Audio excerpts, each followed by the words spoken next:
ለበርካታ ወራት በከፍተኛ ሁኔታ መነጋገሪያ ሆኖ የቀጠለው ኢራን አዲሱ የኒውክሌር ቦምቤ ነው ስትል የምትጠራው ሆርሙዝ አሁንም በከፍተኛ ሁኔታ ትኩረት የሳበው ጉዳይ ሆኖ ቀጥሏል። በገልፍ አካባቢ ታዲያ አሁን የሆርሙዝን ማነቆ ለመስበር የሚያስችሉ የተለያዩ ጥረቶች መደረግ ጀምረዋል። ከነዚህ ጥረቶች መካከል አንዱ ደግሞ የሆርሙዝን ቀውስ ለማሸነፍ የተነደፈው የቢሊዮን ዶላር ኢንቨስትመንት ስልቱ አንዱ ሆኗል። በሆርሙዝ ላይ የሚከሰቱ ግጭቶች በነዳጅ ገበያው ላይ የሚያሳርፉትን ተጽዕኖ ለመቀነስ የገልፍ ሀገራት የሆርሙዝን መተላለፊያ ሳይነኩ ነዳጅ የሚያጓጉዙ የመሬት ላይ የቧንቧ መስመሮችን ለመገንባት እንዲሁም ከዚህ ቀደም ተገንብተው የነበሩት ደግሞ ለማስፋፋት በቢሊዮን የሚቆጠር ዶላር እየመደቡ ነው የሚሉ ዘገባዎች ወጥተዋል። ለምሳሌ ሳውዲ አረቢያ ነዳጇን በቀጥታ ወደ ቀይ ባህር ወደቦች የሚያጓጉዘውን የምስራቅ ምዕራብ ኮሪደር ወይም የፔትሮላይን የቧንቧ መስመር አቅምን በቀን ወደ 9 ሚሊዮን በርሜል ለማሳደግ እየሰራች ነው የሚሉ መረጃዎች ወጥተዋል። የተባበሩት አረብ ኤምሬትስ ደግሞ የሆርሙዝን መተላለፊያ ሳይነካ ነዳጅን በቀጥታ ወደ ኦማን ባህረ ሰላጤ የሚያደርሰውን የአብሻን ፋጁራ ቧንቧ መስመር አቅምን ለማስፋት እየሰራች ስለመሆኑ ተነስቷል። ኢራቅ በበኩሏ ሌሎች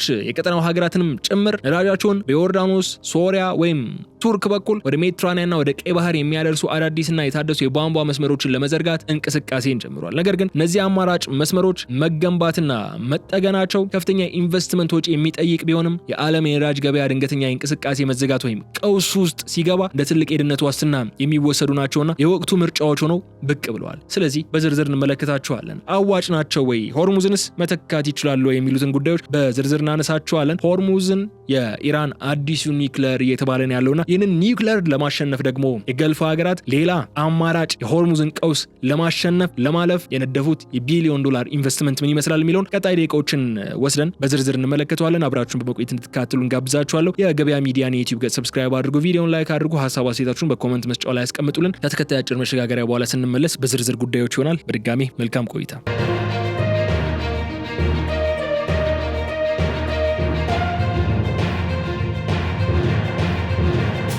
በዓለም የኢኮኖሚ ምሰሶ ላይ የተደቀነውን ታላቅ ስጋትና ከዚህ ስጋት ለመላቀቅ በመካከለኛው ምስራቅ አገራት እየተወሰዱ ያሉትን አስደናቂ እርምጃዎች ነው ዛሬ ቀደም ብዬ እንደነገርኳችሁ በስፋት የምናነሳው። በአሁኑ ወቅት የፋርስ ባህረ ሰላጤን ከኦማን ባህር ጋር የሚያገናኘውን የሆርሙዝ የባህር ወሽመጥ ሙሉ በሙሉ በሚባል ደረጃ በመዘጋቱ ዓለም አቀፍ የነዳጅ ገበያ ከባድ ድንጋጤ ውስጥ ወድቋል። ይሄ ኢራን የባህር ጠረፍን ተከትሎ የሚገኘው ጠባብ የመተላለፊያ መስመር ለበርካታ አስርት ዓመታት የዓለም የደም ዝውውር ማዕከል ሆኖ ቆይቷል። ነገር ግን ባለው አሁን ወቅታዊ ፖለቲካ ውጥረትና ቀጣይነት ባለው የመዘጋት ስጋት የቀጠናው ታላቅ የነዳጅ አምራች ሀገራት በቢሊዮኖች የሚቆጠሩ ዶላሮችን በማፍሰስ የሆርሙዝን የባህር መስመር ፈጽሞ የማይነካ አዲስ የመሬት ላይ የቧንቧ መስመርን ለመገንባትና ለማስፋፋት ተጣድፈው እየሰሩ ስለመሆኑ የተለያዩ ዘገባዎች ወጥተዋል። ይህ የኢንቨስትመንት ማዕበል የዓለምን ኢነርጂ ካርታ ሊቀይሩ ከሚችሉ መሰረታዊ ለውጦች አንዱ ሆኖም ብቅ ብሏል። የሆርሙዝ የባህር ወሽመጥ መዘጋት ወይም ማነቆ እዛ ላይ ማጋጠሙ ገደብ መጣሉ የዓለም አቀፍ የነዳጅ አቅርቦት ደህንነት ከፈተና በላይ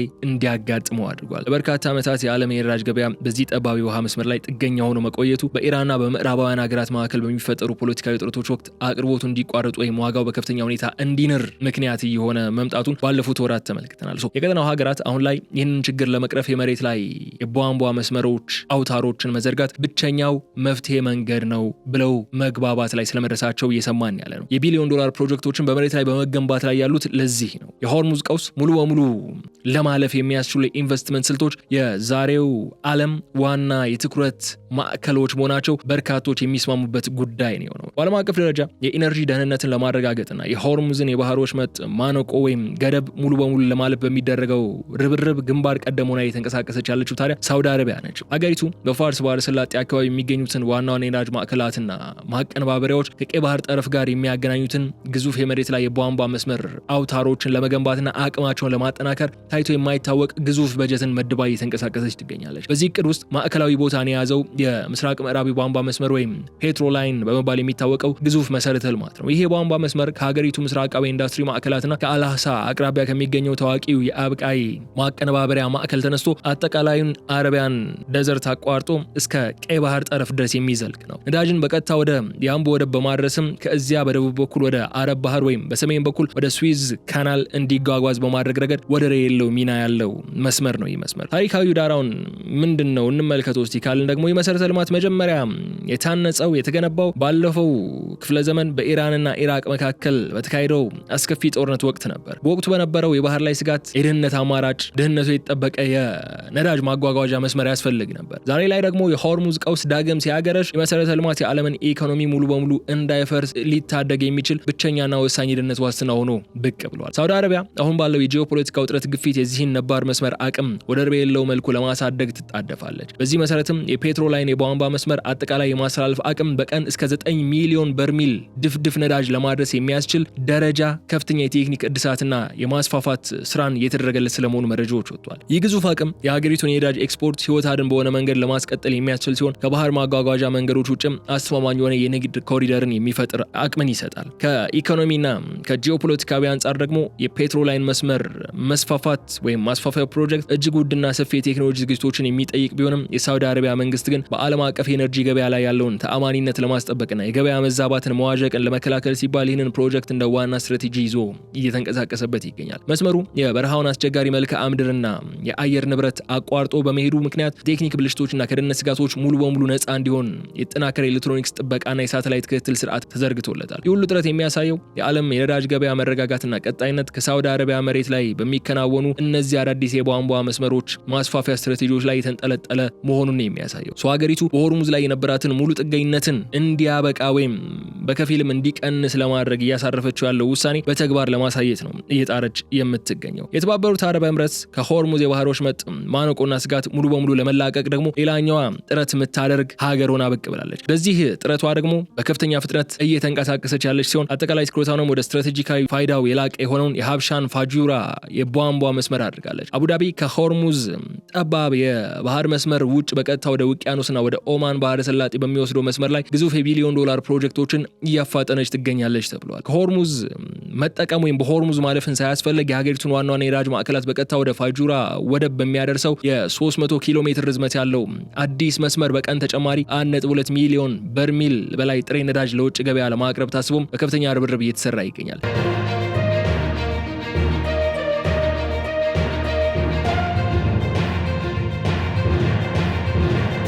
የዚህ ፕሮጀክት ግንባታ መፋጠን የሆርሙዝ መዘጋትን በአጭር ጊዜ ውስጥ ያስከተለውን የኢኮኖሚ ጫና ለመቋቋም የተደረገም ቀጥተኛና የማይናወጥ ምላሽ መሆኑ በርካቶች የሚስማሙበት እንዲሁም አጽንኦት ሰጥተው ያረጋገጡት ያለ ጉዳይ ሆኗል። ፋጁራ ወደብ አቅሙ በተከታታይ እንዲስፋፋ መደረጉም የኤምሬትስ የነዳጅ ኤክስፖርት ከፋርስ ባህረ ሰላጤ ጂኦፖለቲካዊ ውጥረቶችና ከወታደራዊ ስጋቶች ሙሉ በሙሉ ነፃ ሊያደርግ የሚችልም ጉዳይ ነው። የባህር ወሽመጡ ሀገራት ሁልጊዜም በኢራን ማስፈራሪያዎችና በጠባቡ የውሃ መስመር መዘጋት አደጋ ስር መቆየታቸው የሚታወስ ጉዳይ ነው። የሀብሻን ፋጁራ መስመር መዘርጋት ይህንን የረዥም ጊዜ ስጋት ሁኔታ በመቀልበስ ኤምሬትስ ነዳጇን ያለምንም ስጋት ወደ ዓለም አቀፍ ገበያ እንድትልክ እጅግ ጠንካራ የንግድ ኮሪደርን የሚፈጥርላት ነው። ይህ የመሬት ላይ የመስመር ዝርጋታ ከባድ መልክዓ ምድራዊ ፈተናዎችና ሰፊ ኢንቨስትመንት ወጪዎችን የሚጠይቅ ቢሆንም የሀገሪቱ መሪዎች ግን የሀገሪቱን የኤነርጂ ደህንነትና የኢኮኖሚ ህልውና ለማስጠበቅ ሲባል ከዚህ የተሻለ አማራጭ እንደሌለ አምነውበት ነው እየተንቀሳቀሱ የሚገኙት። የቧንቧ መስመሩ ከጥቃትና ከቴክኒክ አደጋዎች የተጠበቀ እንዲሆን ደግሞ ዘመናዊ የደህንነት ቴክኖሎጂዎችና የክትትል ስርዓቶች ተዘርግቶለታል። እንደ ሳውዲ አረቢያ ሁሉ እንደ ፔትሮላይን ማለት ነው። በውጤቱም የተባበሩት አረብ ኤምሬትስ በሆርሙዝ ላይ የነበራትን የበርካታ አስርተ ዓመታት ጥገኝነትን በመስበር የራሷን የኤነርጂ ነጻነት በግልጽ ልታሳይ የምትችልበት ታሪካዊ ምዕራፍ ሆኖ ነው እየተመዘገበ ያለው። የቀጠናው ሀገራት አጠቃላይ ኤነርጂ ደህንነት ሁኔታ ሲመዘን ኢራቅ በሆርሙዝ የባህር ወሽመጥ ላይ በነበራት ከልክ ያለፈ ጥገኝነት ምክንያት ታይቶ የማይታወቅ ከባድ የምርት ቅነሳና የአቅርቦት ማነቆ እንዲያጋጥማት ተገዳለች። ከጠቅላላ የሀገር ውስጥ ገቢዋ እስከ 90% የሚሆነው ግዙፍ ድርሻ ከድፍድፍ ነዳጅ ሽያጭ ብቻ የምታገኘው ኢራቅ በአገሪቱ ደቡባዊ ክፍሎች በተለይም በባስራ እንዲሁም ዙሪያ በሚገኙትን እጅግ ውድ የሆኑ የነዳጅ ማዕከላት ከሆርሙዝ የባህር ወሽመጥ አደገኛ ማነቆ ውጪ ከሚያገናኙ አዳዲስና አስተማማኝ አማራጮች ጋር አብዛኛውን ስትራቴጂካዊ እቅዷን በአሜሪካ ኤነርጂ ኩባንያዎች ጋር በመተባበር በአዲስ መልክ ለመምራት እየሞከረች ትገኛለች። በዚህም ታሪካዊ ሂደት መሰረት ነዳጇን ከባስራ ዋና ተርሚናሎች አንስቶ እስከ ቱርክ የሜዲትራኒያን ወደ ሆነው የጄሃን እንዲሁም የሶሪያው ታሪካዊ የባኒያስ ወደብ የሚያደርስ ግዙፍ የቧንቧ መስመር ዝርጋታ ጥናትና ዝግጅት በከፍተኛ የመንግስት ኃላፊዎች ትኩረት ተሰጥቶበት እየተሰራ ይገኛል። በተለይም የቀድሞውን የጥገኝነት ሰንሰለት የሚሰብረው የሶሪያው የባኒያስ መስመር ብቻውን በቀን እስከ 2 ሚሊዮን በርሚል ድፍድፍ ነዳጅ ማስተላለፍ የሚችል ግዙፍና አዋጭ አቅም ያለው በመሆኑ የአሜሪካ ውጭ ጉዳይ መስሪያ ቤትን ጭምር ወሳኝ የኤነርጂ ኮሪደር በማለት በይፋ አድናቆት የሰጠው እንዲሁም አስፈላጊውን ዲፕሎማሲያዊ ድጋፍም እንደሚሰጠው ቃል የገባለት መስመር ሆኗል። ይህ የኢራቅ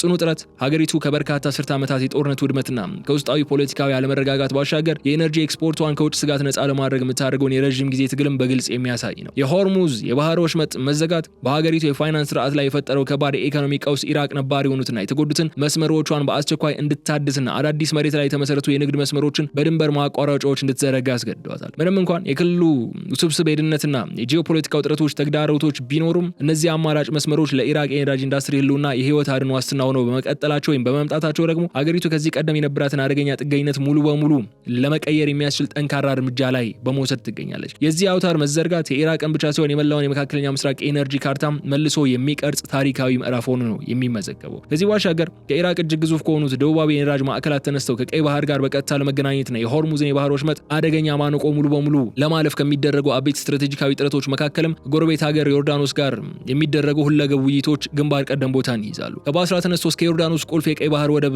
እስከሆነው አቃባ ድረስ የሚዘረጋውንና ለበርካታ አስርተ ዓመታት ሲታቀድ ሲሰረዝና ሲዘገይ የቆየውን የታላቁን የቧንቧ መስመር ፕሮጀክት በድጋሚ ለማንቀሳቀስም የኢራቅና የዮርዳኖስ ከፍተኛ የመንግስት ባለስልጣናት እንዲሁም የዓለም አቀፍ የኤነርጂ ባለሙያዎች ተከታታይ የቅርብ ውይይቶችና ጥልቅ የቴክኒክ ጥናቶችን እያደረጉ ነው የሚገኙት። ይህ በብዙ ተስፋ የታጀበው የባስራ አቅባ የቧንቧ መስመር ፕሮጀክት ሙሉ በሙሉ ስራ ሲጀምር ኢራቅ ነዳጇን በቀይ ባህር ወይም በስትራቴጂካዊ የስዊዝ ካናል በኩል በቀጥታ ወደ እስያ፣ ወደ አውሮፓና ወደ መካከለኛው ወደ ሌሎች የዓለም አቀፍ ገበያዎች በብቃት ለማድረስ የሚያስችላትን እጅግ ሰፊ በርን በመክፈት የሀገሪቱን የኢኮኖሚ አቅም ከፍ እንዲል ያደርገዋል። ሆርሙዝ የባህር ወሽመጥ ላይ የነበረውን የዕለት ተዕለት ጥገኝነት ሙሉ በሙሉ ለመስበር ይህ ፕሮጀክት እንደ ሁለተኛ የህይወት ምዕራፍም ነው የሚታየው። ይሁን እንጂ እነዚህ ከኢራቅ ተነስተው እንደ ቱርክ፣ ሶሪያና ዮርዳኖስ ላሉ አጎራባች ሀገራት የሚያመሩ አማራጭ መስመሮች እውን ለመሆን እጅግ ከፍተኛ ጊዜን፣ ሰፊና አሳማኝ ዲፕሎማሲያዊ ስምምነቶችን እንዲሁም እጅግ አደገኛ የሆኑ የደህንነት ሁኔታዎችና የመሬት ገጽታ ተግዳሮቶችን ማለፍ የሚጠይቁ በመሆናቸው ቀላል የማይባሉና ውስብስብ ተግዳሮቶችን የያዙ ናቸው። በተለይም በክልሉ ውስጥ የሚገኙ የተለያዩ የታጠቁ ቡድኖችና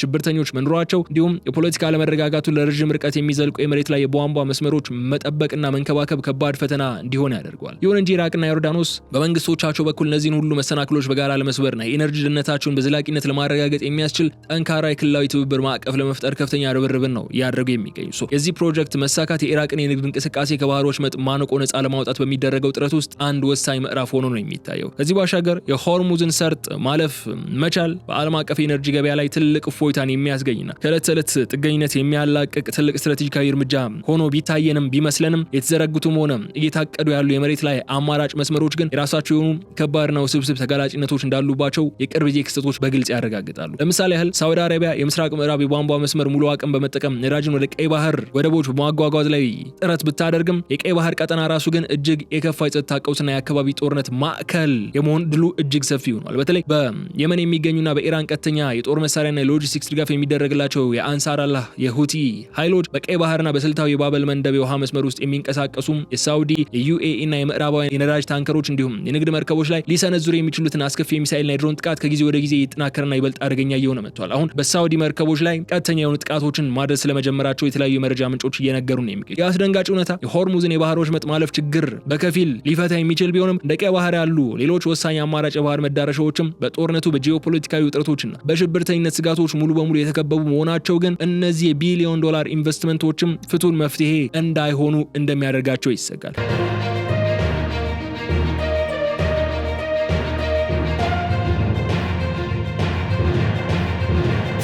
ስለዚህም ነው የዓለም ኤነርጂ ጉዳይን በስፋት የሚመለከቱ ተንታኞች በአጽንኦት ያስረዱ ያሉት ባህር ላይ የተመሰረቱ አማራጮችን ብቻ መፈለግ ብቸኛና አስተማማኝ መፍትሄ እንዳልሆነና አጠቃላይ የደህንነት ማዕቀፍ እንደሚያስፈልግ ግልጽ ሆኗል ነው እያሉ የሚገኙት። የመሬት ላይ የቧንቧ መስመሮች መዘርጋት የባህር ማጓጓዣ ስጋትን በከፍተኛ ደረጃ የሚቀንሱ ቢሆንም የመጨረሻዎቹ መዳረሻዎች ወደቦች በመሆናቸው ግን የባህር ላይ ጥቃቶች አደጋ አሁንም ጥላው እንደሚያሳርፍባቸው ይከራከራሉ። የአሁኑ ወቅት የኤነርጂ ጉዳዮችን በስፋት የሚከታተሉ ግለሰቦች እያሉት ያለው ጉዳይ የጂኦፖለቲካ ባለሙያዎች እያሉት ያሉት ነገርና ዓለም አቀፍ የኤነርጂ ተቋማት በአንድ ድምጽና ያለምንም አጠራጣሪ ሁኔታ እየተስማሙበት ያለው ጉዳይ የቀጠናው ታላላቅ የነዳጅ አምራች ሀገራት ለበርካታ አስርት ዓመታት በሆርሙዝ የባህር ሰርጥ ላይ ብቻ ጥገኛ ሆኖ መቆየታቸው ከእንግዲህ ወዲህ በጭራሽ አዋጭና ዘላቂ የረጅም ጊዜ ስትራቴጂ እንዳልሆነ ሙሉ በሙሉ ተረድተዋል። ግን ዋናው ጥያቄ ምንድነው? የትኛው ነው የተሻለው አማራጭ? በምን መልኩ ነው ሆርሙዝን መተካት ምንችለው የሚለው ጉዳይ ነው አሁንም መልስ ያልተገኘለት ጥያቄ። እንደ ታዋቂው የኤነርጂ መረጃና የመርከብ እንቅስቃሴ መከታተያ ተቋም ከፕለር የተገኙ ጥልቅ መረጃዎች በግልጽ እንደሚያሳዩት አሁን በሂደት ላይ ያሉና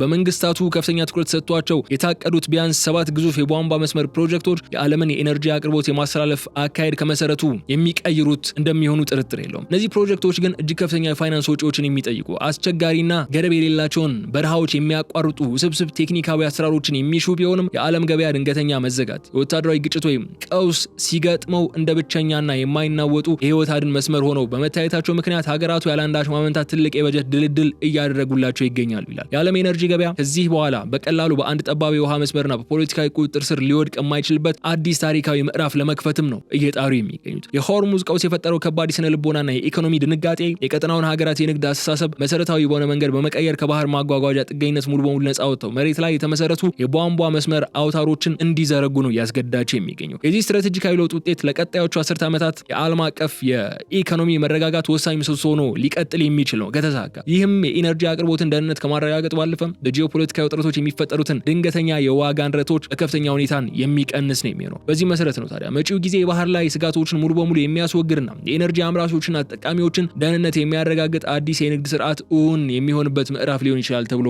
የሚጠበቀው። ታዲያ የተከበራችሁ ተከታታዮቻችን ዛሬ በመካከለኛው ምስራቅ ቀጠና ሀገራት እየተወሰዱ ያሉትን ግዙፍ እርምጃዎችና ታይቶ በማይታወቅ መልኩ በቢሊዮኖች የሚቆጠር ዶላር በማፍሰስ ላይ የተደረገው የኢንቨስትመንት ስራ የዓለም የነዳጅ ገበያ ወደፊት እጣ ፋንታ ምን ያህል አደገኛና በጂኦፖለቲካዊ ቁጥጥር ስር ብቻ ወድቆ እንደነበር በግልጽ የሚያሳይ ነው። ለበርካታ አስርተ ዓመታት የዓለም አቀፍ የኢኮኖሚ የደም ዝውውር መሰረት የነበረው የሆርሙዝ የባህር ወሽመጥ መዘጋቱ የቀጠናው ሀገራት አስተሳሰብ ሙሉ በሙሉ እንዲቀየር አድርጓል። የሆርሙዝ ቀውስ የፈጠረው ከባድ መደናገጥ እንዲሁም የአቅርቦት ማነቆ የቀጠናውን ሀገራት ከባህር ማጓጓዣ ጥገኛነት ሙሉ በሙሉ ነፃ ወጥተው መሬት ላይ የተመሰረቱ የቧንቧ መስመር አውታሮች እንዲዘረጉና ነባሮችን እንዲያሰፉ ነው እያስገዳቸው ያለው። ይህ የዘመኑ ዋነኛ የህልውና ስትራቴጂ ሆኖም ብቅ ብሏል። በዚህ አጠቃላይ ሂደት ውስጥ ደግሞ የሳውዲ አረቢያ፣ የተባበሩት አረብ ኤምሬትስና የኢራቅ ጥረቶች የኤነርጂ ደህንነትን ከፖለቲካዊ ማነቆችና ከጦርነት ስጋቶች የማላቀቅ ታሪካዊ ጅምሮች ሆነው ነው የሚመዘገቡት። ሀገራቱ መሬት ላይ የተመሰረቱ አማራጭ መስመሮችን በመዘርጋት የዓለም ገበያ መረጋጋት ከባህር ላይ ጥቃት ነፃ እንዲሆኑ ለማድረግም ከፍተኛ ጥረትን እያደረጉ ነው የሚገኙ። ምንም እንኳን አዳዲስ የሚገነቡትና የታቀዱት መስመሮች ከፍተኛ የፋይናንስ ወጪዎችን፣ አስቸጋሪ መልክዓ ምድራዊ ፈተናዎችና የደህንነት ስጋቶችን ይዘው ቢመጡም የዓለም ኢኮኖሚ ከዚህ በኋላ በአንድ ሰርጥ ላይ ብቸኛ ጥገኛ ሆኖ መቀጠል እንደማይችል ግን አሁን በውል ተረጋግጧል። የዛሬው የቢሊዮን ዶላር መዋለ ንዋይ ማፍሰስ ለነገው ዓለም አቀፍ መረጋጋትና የኢነርጂ ነፃነት የተከፈለ ትክክለኛና የማይቀር ዋጋ ሆኖ መቀጠሉ የሚቀር አይደለም። ግን ደግሞ እዚህ ላይ አንድ መገንዘብ ያለብን ጉዳይ ይህ የመተላለፊያ ቧንቧዎች ዝርጋታ ማስታገሻ ወይም ደግሞ አደጋ በሚያጋጥምበት ወቅት ሀገራቱ ነዳጃቸውን ወደ ገበያ ለማቅረብ ብቸኛው አማራጭ ስለሚሆንባቸው ነው እንጂ በሆርሙዝ እንደሚያስተላልፉት አይነት ንግድ ግን ሊያከናውኑበት እንደማይችሉ ግልጽ ነው። ማክሲማም እስከ 9 ሚሊዮን ሊትር ወይም በርሚሎች ድፍድፍ ነዳጅን በዚያ መስመር መላክ ይችሉ ይሆናል። በመርከቦች ሲሆን ግን ከዚያ በላይ ነው ንግዱ። ስለዚህ የሆርሙዝን ጉዳይ አሁንም አስቸጋሪውን የሚቀጥለው ለዚህ ነው። ሆርሙዝን ሊተካላቸው የሚችለው ምንም አይነት አማራጭ እያገኙ አይደለም። ሳውዲ ምንም እንኳን ወደ ቀይ ባህር ዳይቨርት ለማድረግ ሽፍት ለማድረግ ብትሞክርም ቀይ ባህርም የሁቲ ስጋት ነው እየተደቀነባት የሚገኘው። አማራጮቹ አሁንም ዞሮ ይሄ እንደ ማስታገሻ ወይም መፈናፈኛ ስታጣ እንደ መውጫ መንገድ ሆኖ ሊያገለግል ይችል ይሆናል እንጂ at the end of the day ሆርሙዝን ሊተካ እንደማይችል ምንም ጥርጥር የሌለው ጉዳይ ነው። ኢራንም ለዚህ ነው ከኒውክሌር በላይ ሆርሙዝን ዋነኛ የመደራደሪያ ካርዱ አድርጋ እየተጠቀመችበት የምትገኘውና ከዚህ በኋላ የነዳጅ ገበያ ማነቆ እንዳያጋጥመው በነፃነት እንዲፈስ እንደተፈለገ የሚፈለግ ከሆነ ከኢራን ጋር በቀጥታ መነጋገርና በሆርሙዝ ላይ ኢራን የራስዋን የሆነ ስፔሲፊክሊ የምታገኘው ጥቅም ማስከበር ግዴታ የሚሆነው በማለት የዕለቱን የልዩ ጥንቅር ፕሮግራማችን እዚህ ላይ እንቋጫለን። የተከበራችሁም የገበያ ሚዲያ ተከታታዮቻችን አብራችሁን በመቆየት ስለተከታተላችሁ እጅግ አድርጌ አመሰግናችኋለሁ። የገበያ ሚዲያን የዩቲዩብ ገጽ ሰብስክራይብ አድርጉ፣ ቪዲዮን ላይክ አድርጉ፣ ሀሳብ አስተያየታችሁን በኮሜንት መስጫው ላይ አስቀምጡልን በማለት እዚህ ጋር ተሰናበታለሁ። ሰላም።